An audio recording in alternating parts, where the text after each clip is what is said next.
आज के वीडियो में हम लोग पढ़ने जा रहे हैं कैंसर के बारे में। ठीक है, आज का जो वीडियो है पूरा का पूरा कैंसर के बारे में होगा। इसमें कैंसर से जो भी संबंधित क्वेश्चन बोर्ड में पूछी जाती है, किसी भी एग्जाम में आते हैं, उन सबको हम लोग कवर कर लेंगे।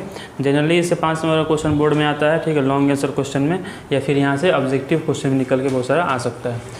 तो डालिएगा हेडिंग कैंसर। कैंसर एक रोग है, सबको पता है।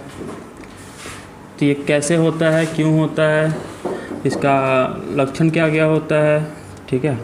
उसके अलावा जो है इसका टेस्ट कौन कौन सा होता है, दवा कौन कौन सा होता है, वो सब हम लोग पढ़ेंगे।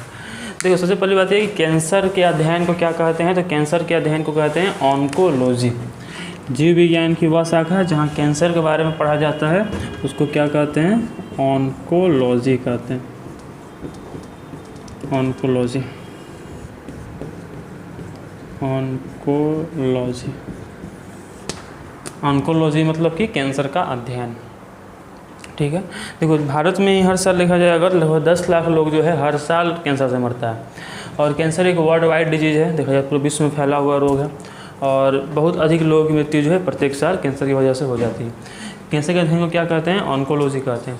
बात समझिए कैंसर क्यों होता है। ठीक है, कैंसर होने के पीछे कारण क्या है। देखो, हमारे जो कोशिकाएँ हैं शरीर में, वो कोशिकाएँ मुख्य रूप से 2 काम करती हैं।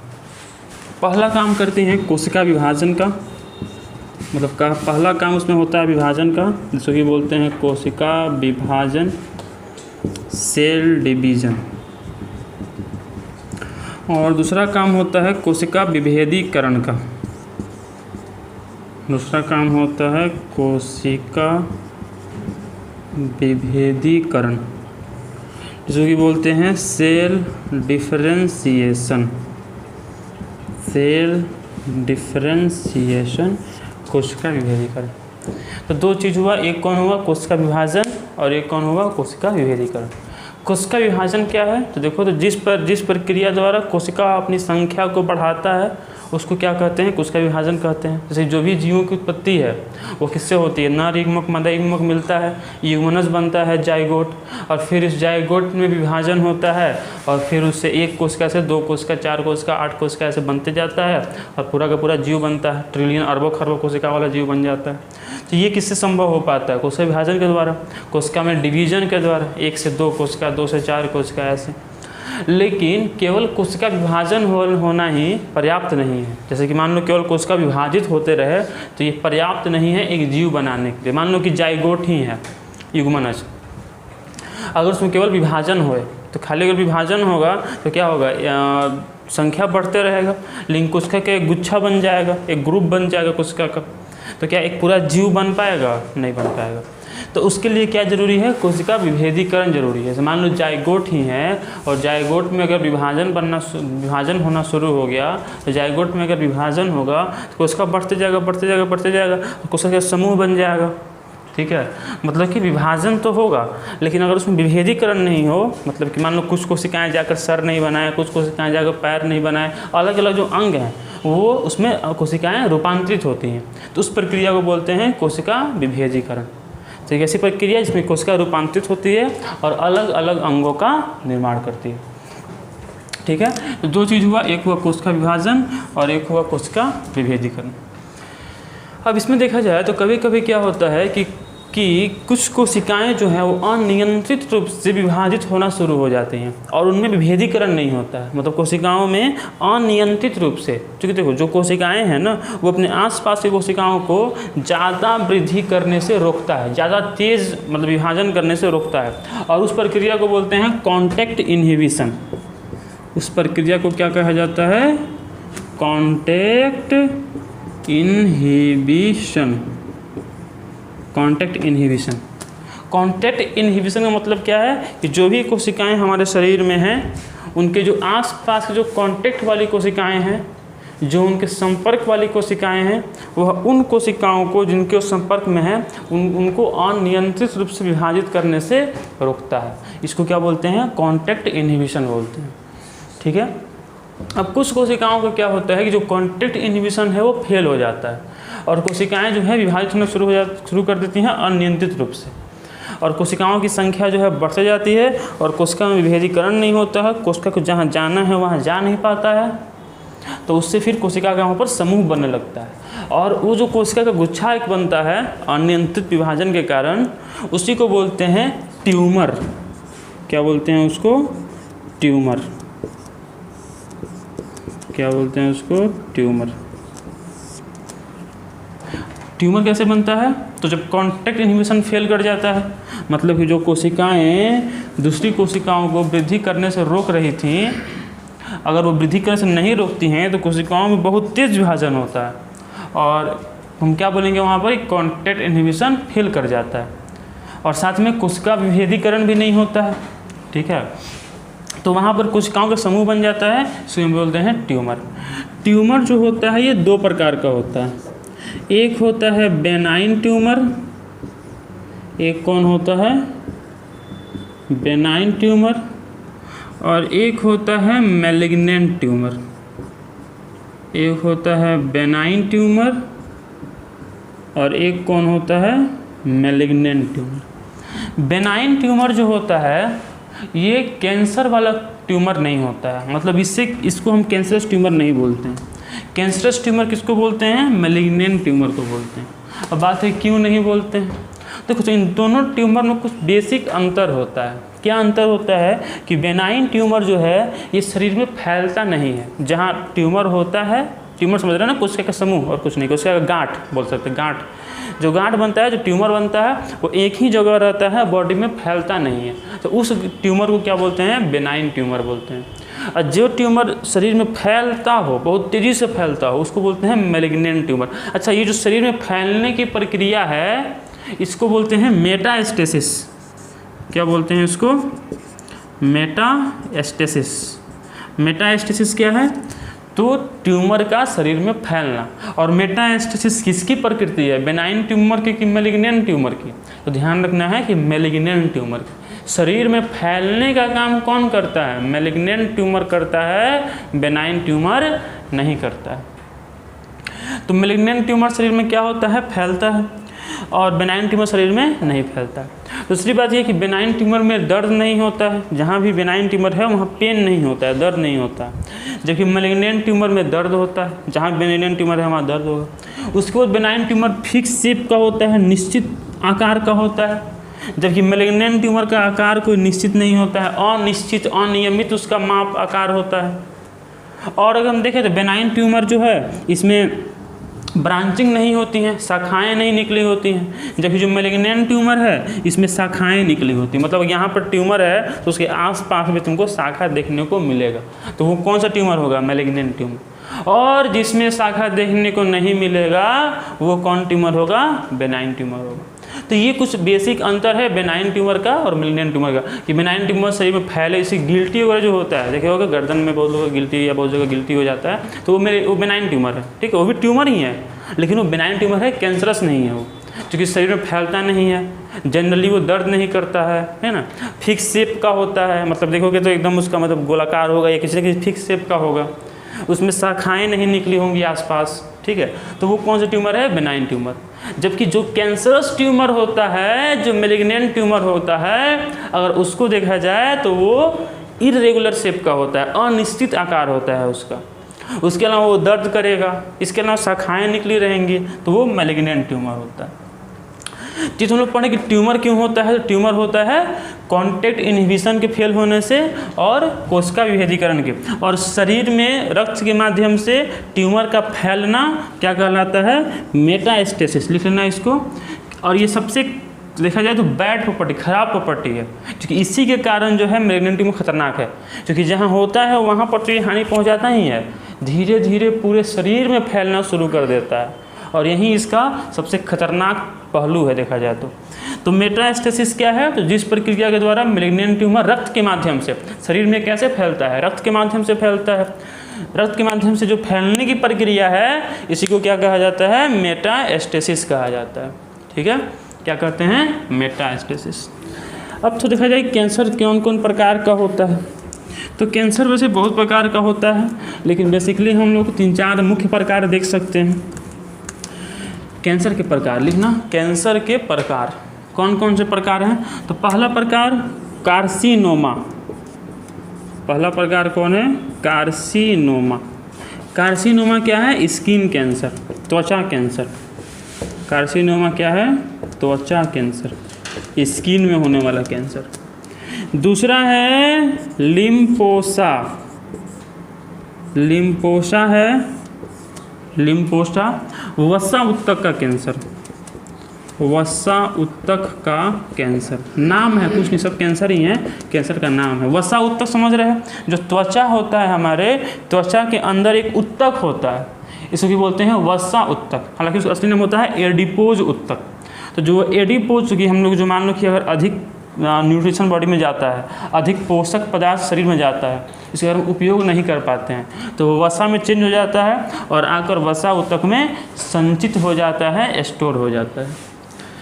ठीक है, तो कार्सिनोमा क्या है? त्वचा कैंसर। लिम्फोसा क्या है? वसा उत्तक का कैंसर। उसके अलावा लिखा जाए लिम्फोमा। लिम्फोमा, लिम्फोमा क्या है? तो लिम्फीय उत्तक का, या लिम्फ का कैंसर। लिम्फ समझते? लिम्फ, इसको बोलते हैं उत्तक द्रव। लिम्फ, लिम्फ क्या होता है? तो हमारे शरीर में देखा जाए तो दो तरह के द्रव होते हैं, मतलब मुख्य द्रव तो बहुत प्रकार के होते हैं, दो मुख्य प्रकार के द्रव होते हैं। एक तो रक्त है, ब्लड, और दूसरा लिम्फ है। लिम्फ को बोलते हैं उत्तक द्रव। ठीक है, तो उत्तक द्रव और रक्त, दो चीज़ें होती हैं। लिम्फ का देखो मेरे मतलब क्या होता है ना, लिम्फ कहाँ होता है? कोशिकाओं के बीच में होता है, उत्तक में होता है। ठीक है, और इसका काम क्या है? तो कह सकते एक तरह से मीडिएटर का काम करता है। ब्लड और कोशिका के बीच में मीडिएटर का, मतलब मीडिएटर एजेंट का काम करता है। तो ब्लड से जो भी चीज़ें आती हैं, ऑक्सीजन आता है, पोषक पदार्थ आते हैं, वो सब चल जाते हैं लिम्फ में, और फिर लिम्फ से जाते हैं कोशिकाओं में। वैसे ही कोशिकाओं से जो भी उत्सर्जी पदार्थ आता है, CO2 आता है, वो सब आ जाता है लिम्फ में, और फिर लिम्फ से जाता है ब्लड में। तो खैर इस लिम्फ को क्या बोलते हैं? उत्तक द्रव, क्योंकि ये उत्तक में होता है। तो इसका कैंसर।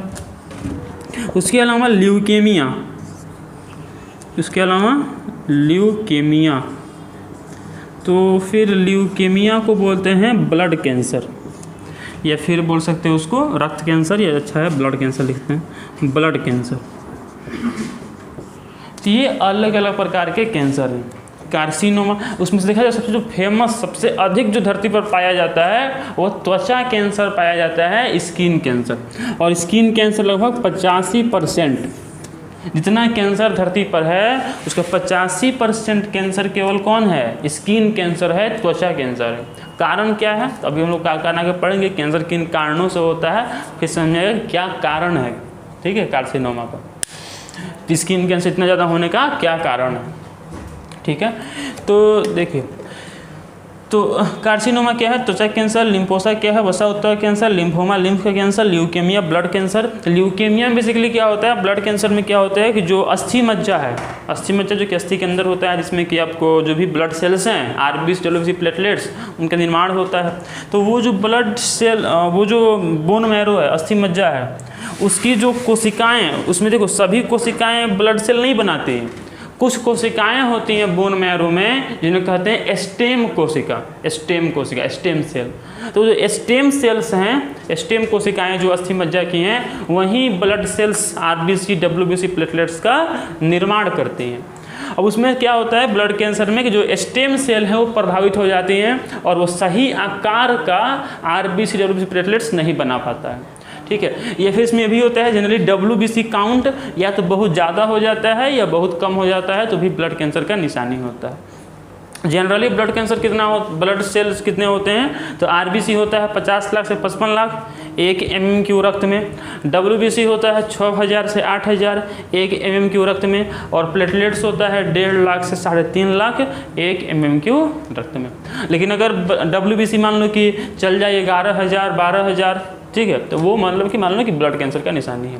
वैसे ही अगर बहुत कम हो जाए 2000 3000, तो वो भी ब्लड कैंसर का निशानी है। तो खैर ब्लड कैंसर ही एक ऐसा कैंसर है जिसको कि जो कि नॉन क्यूरेबल टाइप है, मतलब ठीक नहीं हो सकता, कि ठीक तो कोई भी नहीं हो सकता है, लेकिन ब्लड कैंसर सबसे खतरनाक टाइप कह सकते हैं, जो कि बिल्कुल ठीक नहीं हो सकता है, इसका इलाज ही नहीं है कोई।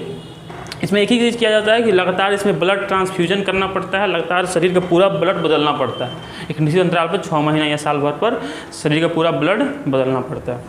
किसमें? ल्यूकेमिया में, ब्लड कैंसर में। ठीक है। फिर भी इंसान की जो मैक्सिमम इसमें एज है वो 16-15 साल है, उससे ज़्यादा इंसान नहीं जी सकता है अगर किसी को ब्लड कैंसर हो गया तो। ठीक है, इतनी बातें आपके लिए सफिशिएंट हैं कि कार्सिनोमा स्किन कैंसर, लिम्फोसा वसा उत्तक का कैंसर, लिम्फोमा लिम्फ का कैंसर, ल्यूकेमिया ब्लड कैंसर। अब तो इसमें हम लोग आगे देखें कि कैंसर जो होता है इसका टेस्ट कैसे होता है। ठीक है, कैंसर का टेस्ट कैसे होता है इसको लिख लिया था ना, लिख लेना वीडियो में पीछे जाके। ठीक है, अब देखो कि कैंसर का टेस्ट कौन कौन सा होता है। तो कैंसर बेसिकली 3 स्टेज में चेक किया जाता है अभी तक। अभी नया टेक्नोलॉजी भी आ चुका है, लेकिन अभी तक देखा जाए अगर जो भी हॉस्पिटल्स हैं इंडिया में या कहीं भी, वहाँ बेसिकली 3 स्टेज में कैंसर चेक किया जाता है। पहला होता है CT scan. CT scan full form होता है सीटी का कंप्यूटेड टोमोग्राफी। क्या होता है सीटी का फुल फॉर्म क्या होता है? Computed tomography scan, CT scan. CT scan में बेसिकली एक्सरे का यूज़ करके शरीर के अंगों का जो है 3D प्रिंट लिया जाता है और उससे चेक किया जाता है कि कैंसर किस प्रकार का है। क्योंकि बताया ना कि कुछ चीज़ें हम बाहर से देख के बता सकते हैं कि कैंसर स्किन के मतलब कि वो जो ट्यूमर है वो कैंसरस है कि नॉन कैंसरस है। अगर वो ट्यूमर रेगुलर शेप का है, शाखा नहीं है, तो थोड़ा मतलब कि वो बेनाइन ट्यूमर है, कैंसर वाला ट्यूमर नहीं है।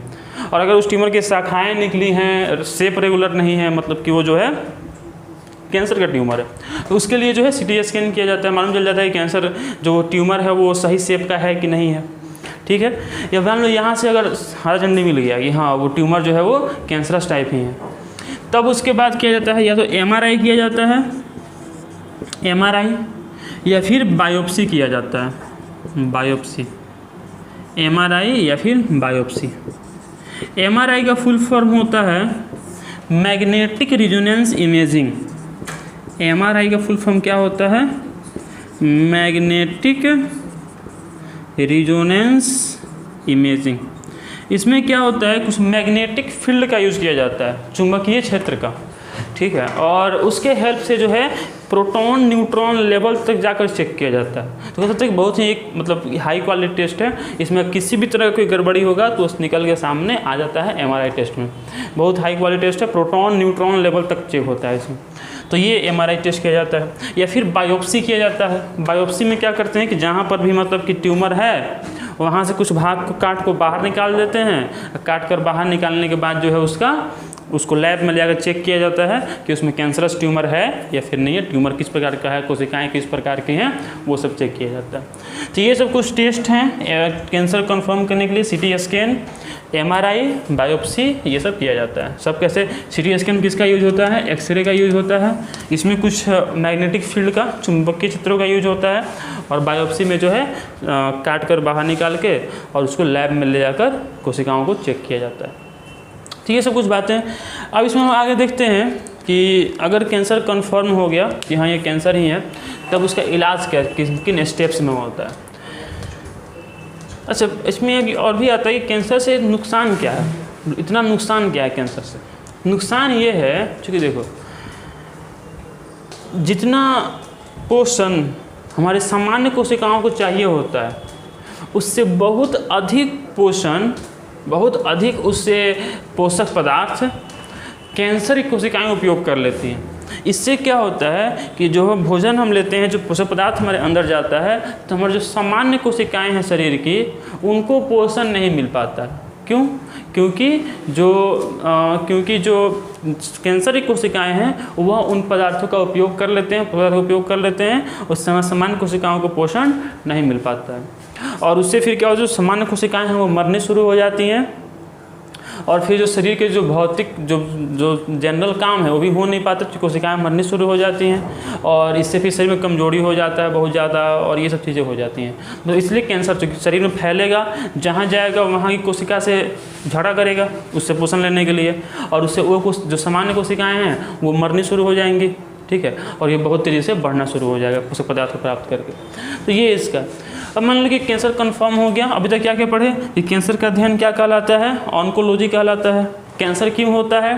तो कैंसर होता है कॉन्टैक्ट इनहिबिशन के फेल हो जाने से, है ना, मतलब कि जो हमारे आसपास की कोशिकाएं हैं वो उसकी जो कोशिकाएं हैं आसपास की उनको वो वृद्धि करने से रोकता है, लेकिन किसी कारण से अगर नहीं रोक पा रहा है तो कोशिका बहुत तेज़ी से वृद्धि करना शुरू हो जाता है और वो ट्यूमर में परिवर्तित हो जाता है। और फिर वो ट्यूमर दो प्रकार का होता है, बेनाइन ट्यूमर और मैलिग्नेंट ट्यूमर। जो ट्यूमर कैंसरस नहीं है वो बेनाइन ट्यूमर, और जो ट्यूमर कैंसरस है वो malignant tumour. Benign tumour malignant tumour में अंतर देखें हम लोग, बेनाइन ट्यूमर में दर्द नहीं होगा, मैलिग्नेंट ट्यूमर में दर्द होगा। बेनाइन ट्यूमर शरीर में फैलेगा नहीं, मैलिग्नेंट ट्यूमर शरीर में फैलेगा। बेनाइन ट्यूमर फिक्स शेप का होगा, शाखा नहीं निकला होगा, मैलिग्नेंट ट्यूमर में शाखा निकला होगा, फिक्स शेप का नहीं होगा। फिर हम पढ़े कि कितने प्रकार के कैंसर होते हैं, तो बहुत प्रकार हो सकते हैं। मेनली कार्सिनोमा मतलब स्किन कैंसर होता है, उसके अलावा लिम्फोसा मतलब कि वसा उत्तक का कैंसर होता है, लिम्फोमा लिम्फ उत्तक का कैंसर होता है, बस उत्तक द्रव का कैंसर, और ल्यूकेमिया ब्लड कैंसर होता है। ठीक है, अब हम देखें कि कैंसर का जो है इलाज किन किन स्टेप्स में होता है और किन किन तरह से इसका इलाज किया जाता है। तो देखा जाएगा तो कैंसर का उपचार लिखना, कैंसर का उपचार पहले किया जाता है सर्जरी। ठीक है, पहले होता है सर्जरी। सर्जरी मतलब इसे बोलते हैं शल्य चिकित्सा। ठीक है, लिख सकते हैं चाहे तो, शल्य चिकित्सा सर्जरी। इसमें क्या होता है कि जहाँ भी ट्यूमर है उसको ऑपरेशन के द्वारा बाहर निकाल दिया जाता है। ठीक है, ऑपरेशन करके जहाँ भी ट्यूमर बन गया है उसको बाहर निकाल देते हैं। सेकेंड स्टेप में होता है रेडियोथेरेपी। रेडियोथेरेपी इसमें क्या किया जाता है कि गामा किरण जो होता है, गामा रे, ठीक है, गामा रे जो होता है उसकी जो पेनिट्रेशन पावर है, जो उसकी भेदन क्षमता है बहुत अधिक होती है। तो गामा रे का उपयोग किया जाता है और जो भी ट्यूमर बन चुका है उन ट्यूमर कोशिकाओं को उनसे मारा जाता है। इसको बोलते हैं रेडियोथेरेपी, मतलब रेडिएशन का उपयोग किया जाता है। गामा क्या है? रेडिएशन है, विकिरण है। तो गामा रेडिएशन का यूज़ किया जाता है ट्यूमर की कोशिकाओं को मारने के लिए। इसको क्या कहते हैं? रेडियोथेरेपी कहते हैं। और फिर होता है कीमोथेरेपी। इसमें क्या किया जाता है, कुछ ऐसी दवाइयाँ होती हैं जो कि कैंसर की कोशिकाओं की विरोधी होती हैं, कैंसर की कोशिकाओं को मारने की क्षमता होता है उनके अंदर, तो उनको शरीर में चढ़ाया जाता है। ठीक है, 6 या 10 डोज होता है उसका, मिनिमम 6 डोज जो कि 21 दिन पर एक डोज होता है, या मैक्सिमम 10 डोज जो है कैंसर के मरीज़ को कीमोथेरेपी का दिया जाता है। इसके कुछ साइड इफ़ेक्ट भी होते हैं, जैसे कि बाल का झड़ जाना, शरीर की इम्यूनिटी का बहुत कमज़ोर हो जाना, शरीर में जितने बाल है सभी बालों का गिर जाना, तो ये सब इसका साइड इफ़ेक्ट है कीमोथेरेपी का। हालांकि ये मतलब कि कोई परमानेंट साइड इफ़ेक्ट नहीं है, टेम्पररी साइड इफ़ेक्ट है। जब तक कीमो चढ़ रहा है तभी तक साइड इफ़ेक्ट होता है, कीमो चढ़ना बंद हो गया तो 3 महीना में फिर सब कुछ नॉर्मल होने लगता है। लेकिन फिर भी इन तीनों का जो है साइड इफ़ेक्ट देखा गया है, तीनों में कुछ कमियां देखी गई हैं। सर्जरी में अगर मान लो कोशिका को निकाल भी लिया गया तो हम ट्यूमर को वहाँ से निकाले हैं जहाँ ट्यूमर हमको दिख रहा है, लेकिन जो कैंसर का ट्यूमर हम बताएं कि जन्मते फैलना शुरू कर जाता है। अब जहाँ बना वहाँ से फैलना शुरू किया तो कहाँ कहाँ फैला है उसको देख नहीं पाए हैं, तो केवल हमको जहाँ वो बड़ा दिख रहा है वहाँ से निकाल दिए। फिर भी उस कोशिका अगर बच गया है शरीर में तो फिर से ट्यूमर बना ही लेगा। मतलब सर्जरी कोई बहुत मतलब कि ठीक है, जहाँ फूला है वहाँ से निकाल दिए, लेकिन फिर बॉडी में वो कहाँ कहाँ गया तो हमको दिखा नहीं, क्योंकि वहाँ पर वो बड़ा हुआ नहीं है अभी। तो कुछ समय बाद हो सके फिर कहीं पर और ट्यूमर बन जाए, कहीं और बन जाए, तो ये उतना इफेक्टिव नहीं है। तो वैसे ही रेडियोथेरेपी, अब गामा रे हम कहाँ दे रहे हैं? जहाँ हमको दिख रहा है कि ट्यूमर है, लेकिन उसके अलावा भी कोशिकाएँ, अब ट्यूमर बना था तो अगर कैंसरस ट्यूमर था तो बनते ही फैलना शुरू हो गया था, तो वो कहाँ कहाँ गया है हम दिख नहीं पाए हैं। तो इसलिए रेडियोथेरेपी भी हम वहाँ देते हैं जहाँ हमको दिख रहा है, शरीर में और जगह पहुँच गया है जो हमको नहीं दिख पा रहा है, और वहाँ हम रेडियोथेरेपी नहीं दे रहे हैं, वो फिर आगे चल के हमको दिख सकता है। कीमोथेरेपी खतरनाक चीज़ है। कीमोथेरेपी में वैसे ही जो दवा चढ़ाया जाता है वो दवा भले ही कैंसर के ट्यूमर को मारने का ऐसे दवा है कि मार देता है उसको, लेकिन फिर भी उससे इम्यूनिटी बहुत लो हो जाती है। इंसान के शरीर की इम्यूनिटी बहुत लो हो जाएगी, प्लस इसका बहुत सारा साइड इफेक्ट जैसे कि इसमें इस रूप में है। ये वैसे कीमोथेरेपी हो गया, उसके शरीर में जो एक हमारी जो ब्लड कोशिकाएँ होती हैं, ब्लड की जो हमारी वेसल्स होती हैं, रक्त नलिकाएँ होती हैं, उसमें एक गैस होता है नाइट्रस ऑक्साइड।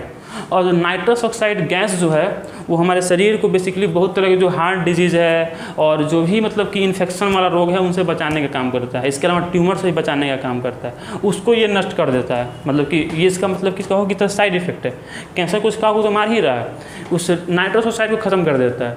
उससे क्या होता है कि शरीर जो है बहुत ज़्यादा वैल्नरेबल हो जाता है, मतलब कि बहुत ज़्यादा इन्फेक्शन जो है शरीर को हो सकता है कीमोथेरेपी के परिणाम स्वरूप। तो खैर अभी तो खैर कोई और तरह का इलाज है नहीं मेडिकल साइंस में, यही इलाज के प्रोटोकॉल है जिसको कि फॉलो कराया जाता है। सर्जरी किया जाता है, रेडियोथेरेपी किया जाता है और कीमोथेरेपी किया जाता है। तो हम लोग क्या क्या पढ़ें कि कैंसर का अध्ययन क्या कहलाता है, तो ऑन्कोलॉजी कहलाता है। कैंसर के ट्यूमर को क्या कहते हैं, मैलिग्नेंट ट्यूमर कहते हैं। ट्यूमर कितने टाइप का होता है, 2 टाइप का, benign tumour, malignant tumour. Cancerous वाला कौन है, मैलिग्नेंट ट्यूमर। अंतर देखें, कैंसर के प्रकार देखें। अच्छा, कैंसर का कारण क्या क्या है, तो देख लेते हैं कारण। देखो, तो कैंसर के बेसिकली 2-3 कारण हम कह सकते हैं। जैसे कि तो विस्तार से अगर बात करें तो कैंसर का क्या क्या कारण है, तो कैंसर के कुछ रासायनिक कारण हैं, केमिकल फैक्टर्स हैं, रासायनिक कारक हैं जो कैंसर उत्पन्न करते हैं। जैसे कि फॉर्मल्डिहाइड है, कीटोन है, MSG है, मिथाइल सल्फोनेट ग्लूटामेट, ठीक है, methyl methane sulphonate, ethyl methane sulphonate, ये सब कुछ नाम क्यों है, तो ये सब कुछ ऐसे केमिकल्स हैं जिनका यूज़ हमारे कॉस्मेटिक्स में, जितना भी कॉस्मेटिक मिलता है मार्केट में, इसमें भी कि बहुत ज़्यादा गंध होता है, बहुत अच्छा प्लीजेंट स्मेल होता है। जो भी प्लीजेंट स्मेल है, मनमोहक खुशबू जो होता है, वो केवल फॉर्मल्डिहाइड और कीटोन के कारण होता है। तो ये सब कार्सिनोजेनिक हैं, जिनके कारण कैंसर होता है उनको कहते हैं कार्सिनोजेनिक या ऑन्कोजेनिक, ठीक है। जिनके कारण कैंसर होता है उनको क्या कहा जाता है, ऑन्कोजेनिक, या फिर इनको बोलते हैं लिख लेना इसको, कार्सिनोजेनिक या ऑन्कोजेनिक। जिसके कारण भी कैंसर उत्पन्न हो रहा हो उसको क्या कहते हैं, ऑन्कोजेनिक या फिर कार्सिनोजेनिक कहते हैं। तो जो फॉर्मल्डिहाइड है या फिर जो कीटोन है, जिसके कारण ये कॉस्मेटिक्स में गंध आता है, परफ्यूम तो प्लीजेंट स्मेल आता है, मनमोहक खुशबू आता है, वो ड्यू टू फॉर्मल्डिहाइड कीटोन होता है जो कि कार्सिनोजेनिक है, कैंसर प्रोड्यूस होता है। और यही कारण है कि सबसे ज़्यादा स्किन कैंसर होता है, क्योंकि जो भी साबुन है, जो भी क्रीम है, जो भी चीज़ें ये सब है कॉस्मेटिक्स हैं, उन सब में जो परफ्यूम है, जो सब में जो रंग है, वो सब कार्सिनोजेनिक पाया गया है। अधिकांश कार्सिनोजेनिक होता है और बहुत तो ऐसे पाया भी गया है, बहुत जगह केस भी हुआ है कंपनीज पर। सेकेंड कारण है, अच्छा उसके अलावा कुछ स्किन फैक्टर देखा जाए तो कुछ MSG वगैरह है। MSG वगैरह का उपयोग बर्गर, पिज़्ज़ा, जितने भी फास्ट फूड है उसमें होता है। जो बड़े बड़े मतलब कि जो भी बड़ा बड़ा ब्रांड है उसका जो भी बर्गर पिज़्ज़ा होता है उसमें वो लोग MSG यूज़ करते हैं, खासकर फास्ट फूड में। क्योंकि इससे क्या होता है कि इंसान का भूख बढ़ जाता है, उससे जो है इंसान उधर घिंचा हुआ चल जाता है, स्वाद बढ़ जाता है। जो भी बड़े बड़े रेस्टोरेंट्स हैं या फिर जो भी बड़ा जो कंपनी का जो बर्गर पिज़्ज़ा जो फास्ट फूड जो भी आता है उन सब में MSG यूज होता है। क्योंकि वही चीज़ अगर घर में बनाया जाए तो उसमें उस तरह का स्वाद, उस तरह का गंध नहीं आएगा जिस तरह का स्वाद और गंध जो है जो रेस्टोरेंट में बनता है, चाहे वो डोमिनोज हो, चाहे वो मैकडोनाल्ड हो, वहाँ पर जो बनता है उसमें जो स्वाद और जो गंध आ जाता है वो घर में कभी नहीं आ सकता है। क्यों? क्योंकि वहाँ पर लोग MSG यूज़ करते हैं, जिससे कि उसमें अलग तरह का एक जो है प्लीजेंट स्मेल एकदम, जो कि इंसान को घींच लेता है। इसके अलावा उसमें जो है एक तरह का भूख उत्पन्न करने का उसमें फैक्टर होता है। तो वो सब चीज़ें वहाँ पर होती हैं और वो चीज़ भी कार्सिनोजेनिक है, वो भी कैंसर उत्पन्न करने वाला होता है। ठीक है, तो ये 2 कारण हुआ। इसके अलावा देखा जाए तो कुछ भौतिक कारण हैं, जैसे कुछ किरणें हैं, एक्सरे है, गामा रे है, UV रे है, उससे भी कैंसर उत्पन्न होता है। खासकर जितना तरह का टेस्ट होता है, एक्सरे जो किया जाता है, तो एक्सरे भी क्या करता है, जब कोशिकाओं के बीच से होकर गुजरता है तो DNA में कभी कभी वो उत्परिवर्तन कर देता है और सामान्य कोशिका को भी कैंसर कोशिका में परिवर्तित कर देता है। तो जो भी टेस्ट वगैरह कराए जाते हैं उनसे भी कैंसर होने की संभावना रहती है। ये है। उसके अलावा देखा जाए अगर तो जो अभी का जो लाइफ स्टाइल है, जो मॉडर्न लाइफ स्टाइल है, ये भी कहीं ना कहीं कैंसर को बढ़ावा दे रहा है। कैसे? तो देखो, जैसे कि अगर देखा जाए तो लगभग सभी के शरीर में कुछ ना कुछ कैंसर की कोशिकाएं होती ही हैं। सभी के शरीर में कुछ ना कुछ कैंसर की कोशिकाएं होती हैं, लेकिन वो कंट्रोल में रहती हैं। और अगर देखा जाए तो कैंसर की कोशिकाओं को वृद्धि करने के लिए बहुत अधिक पोषण पदार्थ की आवश्यकता होती है। और देखा जाए अगर तो उन लोगों को जब तक कैंसर कोशिकाओं को जब तक पोषक पदार्थ बहुत अधिक मात्रा में नहीं मिलेगा तब तक वो वृद्धि नहीं कर पाएंगे। और अभी का जो लाइफ स्टाइल है, देखो पहले के समय में क्या था कि जो 2 मील होता था, 2 जो भोजन हुआ करता था उसके बीच में 7 से 8 घंटे का गैप हुआ करता था और उस गैप के दौरान कैंसर कोशिकाओं को जो कि पोषण नहीं मिलता था, पोषण नहीं मिलने से वो जो है नष्ट हो जाती थी या कंट्रोल में रहती थी। जबकि सामान्य कोशिका को बहुत कम पोषण चाहिए और वो अगर नहीं मिले तभी वो 1-2 दिन तक ही भूखे कोई रहे तो वो गुजारा अपना करते रहेंगे, उनको ज़्यादा दिक्कत नहीं होगा। अभी समय में क्या है कि लाइफ स्टाइल बदला है, हर एक समय इंसान कुछ ना कुछ खाता है, तो इससे शरीर में पोषक पदार्थ बढ़ रहा है, कैंसर की कोशिकाओं को सपोर्ट मिल रहा है। तो ये भी एक कारण है कैंसर कोशिकाओं को बढ़ने का। उसके अलावा देखा जाए कि ट्यूमर क्यों हो रहा है, ट्यूमर चाहे वो बेनाइन ट्यूमर या मैलिग्नेंट ट्यूमर क्यों हो रहा है। शरीर में हमारे एक केमिकल होता है, बोलते हैं करकुमिन केमिकल, और वो जो करकुमिन केमिकल है जब उसकी शरीर में कमी हो जाती है तभी वो ट्यूमर बनता है, चाहे वो ट्यूमर बेनाइन ट्यूमर हो और चाहे वो ट्यूमर मैलिग्नेंट ट्यूमर। ट्यूमर कब बनता है? ट्यूमर तभी बनता है जब शरीर में करकुमिन की कमी हो जाती है। और करकुमिन देखा जाएगा तो सबसे अधिक कहीं पाया जाता है तो जो इंडियन काऊ है, ठीक है, बोसा इंडिकस, जो इंडियन काऊ इसको बोलते हैं, उसके जो काऊ यूरिन होता है, जो गोमूत्र होता है, उसमें सबसे ज़्यादा मात्रा में करकुमिन पाया जाता है। और इसलिए उसका उपयोग बहुत सारी जो अमेरिकी कंपनियां हैं या चाइनीज़ कंपनियां हैं उसका उपयोग कैंसर की दवा बनाने के लिए करती हैं। बाहरी गाय में नहीं, जो विदेशी नस्ल की गाय है उसमें नहीं, जो इंडियन गाय है, जो मतलब देसी गाय जो बोल सकते हैं, साहिवाल, गिर, जो भी इंडियन काऊ है उसमें देखा जाएगा तो उसके यूरिन में जो है करकुमिन की मात्रा सबसे अधिक होती है। तो ये सब चीज़ें हैं, करकुमिन की कमी से ही ट्यूमर बनता है, फिर वही ट्यूमर या तो बेनाइन बनता है या मैलिग्नेंट बनता है। इसके देखा जाए कुछ वायरस भी होते हैं जो कैंसर उत्पन्न करने वाले होते हैं, जैसे कि तंबाकू में होता है TM भी, टोबैको मोजाइक वायरस, या जो भी इस तरह के वायरस हैं, बहुत तरह के वायरस होते हैं, तंबाकू में भी होता है, टमाटर में भी होता है, तो बहुत तरह के वायरस होते हैं जो कैंसर उत्पन्न कर सकते हैं। और वो जो कैंसर उत्पन्न करने वाले जो भी वायरस हैं उनको जिस समूह में रखा गया है वो समूह है SV40 papilloma virus, SV40 papilloma virus. इसको लिख सकते हैं कि वायरस का वह समूह जो कैंसर उत्पन्न करता है उसे कहते हैं SV40 पैपिलोमा वायरस। अब इसी में TM भी आ जाएगा, टोबैको मोजाइक वायरस, या फिर जितने भी वायरस हैं जो कि कैंसर उत्पन्न करते हैं वो सभी इसी समूह में आते हैं। या सिंपली हम बोल सकते हैं कि कैंसर किनके कारण होता है, तो एक कारण ये भी है SV40 पैपिलोमा वायरस। तो कोई एक कारण नहीं है, बहुत कारण है इसके, ठीक है। और जब तक इंसान की इम्यूनिटी सही है तब तक उसको कैंसर नहीं हो सकता है। जब उसकी इम्यूनिटी बहुत लो हो जाती है तभी कैंसर की जो कोशिकाएं हैं वो हावी हो पाती हैं और वो बढ़ पाती हैं। WBC जब उनको वृद्धि करने से नहीं रोक पाता तभी वो बढ़ पाती हैं। तो इस देखा जाए तो बहुत सारा कारण है, लेकिन अगर आप लोग को लिखना हो, इसको लिख लेना पहले कि जो भी वायरस कैंसर उत्पन्न करते हैं उन्हें SV40 पैपिलोमा वायरस के समूह में रखा जाता है। इसको लिख लिया। अगर आप लोग को लिखना हो, अगर मान लो आता है कैंसर पर लिखने के लिए, इतना बात हम बतलाएं, लेकिन अगर लिखना हो तो दो बात लिखना कि कैंसर का कारक, कैंसर उत्पन्न होने का मुख्यतः दो कारण हैं। एक लिख सकते हैं रासायनिक कारक कुछ हैं, कुछ रासायनिक कारक हैं और कुछ भौतिक कारक हैं। कुछ रासायनिक कारक हैं और कुछ भौतिक कारक। रासायनिक कारक में कौन कौन आ जाएगा, तो फॉर्मल्डिहाइड आ जाएगा, फॉर्मल्डिहाइड।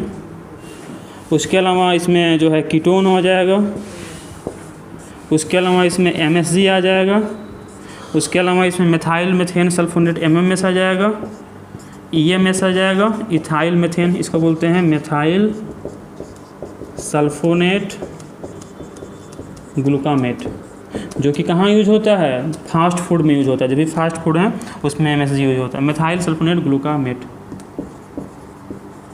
इसके अलावा ये होता है methyl methane sulphonate, methyl methane sulphonate. वैसे ही ये होता है एथाइल मेथेन सल्फोनेट, लिख सकते हैं एथाइल मिथाइल सल्फोनेट। तो ये सब कुछ रासायनिक कारक हैं। भौतिक कारक में देखा जाए तो एक्सरे हो जाएगा, ठीक है। उसके अलावा UV रे हो जाएगा, UV किरण जो कि सन से आता है, और तीन तरह का होता है, UVA, UVB, UVC। उसमें से जो UVB है वहीं सबसे ज़्यादा कैंसर उत्पन्न करता है, ठीक है। तो ये सारी बातें हुई कैंसर के बारे में, क्या क्या पढ़ी रिवाइज कर लो इसको, फिर खत्म करते हैं वीडियो। शुरू में क्या देखें कि कैंसर का अध्ययन क्या कहलाता है, तो ऑन्कोलॉजी कहलाता है, ठीक है। कैंसर क्यों होता है, तो कैंसर होता है जब कोशिका विभेदीकरण फेल हो जाता है, मतलब जो कोशिकाएं जो बन रही हैं वो जहाँ उनको जाना चाहिए और जाती नहीं है, एक जगह जमा होना शुरू हो जाता है, कोशिका का समूह बन जाता है, उसी को क्या बोलते हैं, ट्यूमर बोलते हैं। ट्यूमर बन जाता है। ट्यूमर बनने के पीछे मेन कारण क्या है, तो करकुमिन की कमी। और करकुमिन की कमी क्यों होती है, तो इम्यूनिटी लो होने से होती है। और सबसे अधिक कहाँ पाया जाता है, सबसे अधिक पाया जाता है कहाँ पे, गोमूत्र में, खासकर इंडियन काऊ के यूरिन में। उसके अलावा देखा जाए तो कॉन्टैक्ट इनहिबिशन क्या होता है, तो हम बताएं कि जो भी कोशिकाएं हैं वो अपने आसपास की कोशिकाओं को अधिक वृद्धि करने से रोकता है, इसी को क्या कहते हैं, कॉन्टैक्ट इनहिबिशन कहते हैं। ट्यूमर कितने टाइप का होता है, 2 टाइप का, बेनाइन और मैलिग्नेंट ट्यूमर, दोनों में अंतर बता दिए अच्छे से हम। फिर बताया कि ट्यूमर जो होता है वो बनने के बाद जो मैलिग्नेंट ट्यूमर, जो कैंसर ट्यूमर होता है, उसको टेस्ट कैसे किया जाता है, तो 3 तरह का टेस्ट होता है, CT स्कैन होता है, MRI होता है, बायोप्सी होता है। CT स्कैन कैसे होता है, एक्सरे की हेल्प से जो 3D प्रिंट लिया जाता है, फुल फॉर्म होता है computed tomography scan. MRI full form क्या होता है, मैग्नेटिक रेजोनेंस इमेजिंग, जिसमें कि मैग्नेटिक फील्ड का यूज़ किया जाता है और उसमें जो है प्रोटॉन न्यूट्रॉन लेवल तक जाके चेक होता है, बहुत ही हाई लेवल टेस्ट होता है MRI। उसके अलावा बायोप्सी कैसे होता है, तो जहाँ भी ट्यूमर दिख रहा है वहाँ पर कुछ कोशिकाओं को निकाल कर ले जाकर लैब में चेक किया जाता है, तो उसको बोलते हैं बायोप्सी। उसके बाद हम देखिए कैंसर का प्रकार कौन कौन सा होता है, तो सबसे अधिक कैंसर कौन होता है, कार्सिनोमा, स्किन कैंसर, त्वचा कैंसर, कितना % होता है, 85%। तो स्किन कैंसर क्या कहलाता है, कार्सिनोमा। ब्लड कैंसर क्या कहलाता है, ल्यूकेमिया। वसा उत्तक का कैंसर क्या कहलाता है, लिम्फोसा। और उत्तक द्रव कैंसर क्या कहलाता है, लिम्फोमा। फिर हम लोग देखें कि कैंसर होने के कारण कौन कौन से हैं, तो मुख्यतः 2 कारण हैं, हालांकि बहुत कारण हैं, कारणों को हम जानना शुरू करें तो फिर बहुत लंबा हो जाएगा बात, लेकिन मेनली 2 कारण लिख सकते हैं, रासायनिक कारण और भौतिक कारण। रासायनिक कारण मतलब कि फॉर्मल्डिहाइड कीटोन जो कि कॉस्मेटिक्स में यूज होता है, पाउडर, साबुन, क्रीम, जहाँ भी है तो वहाँ पर रासायनिक कारक ये सब हैं, फॉर्मल्डिहाइड कीटोन, इनके कारण कैंसर होता है। कार्सिनोजेनिक है ये, जिसके कारण कैंसर होता है उसको क्या कहते हैं, ऑन्कोजेनिक या कार्सिनोजेनिक। उसके अलावा भोजन में देखा जाए तो फूड में MSG, MMS, EMS ये सब कुछ फास्ट फूड में यूज होता है।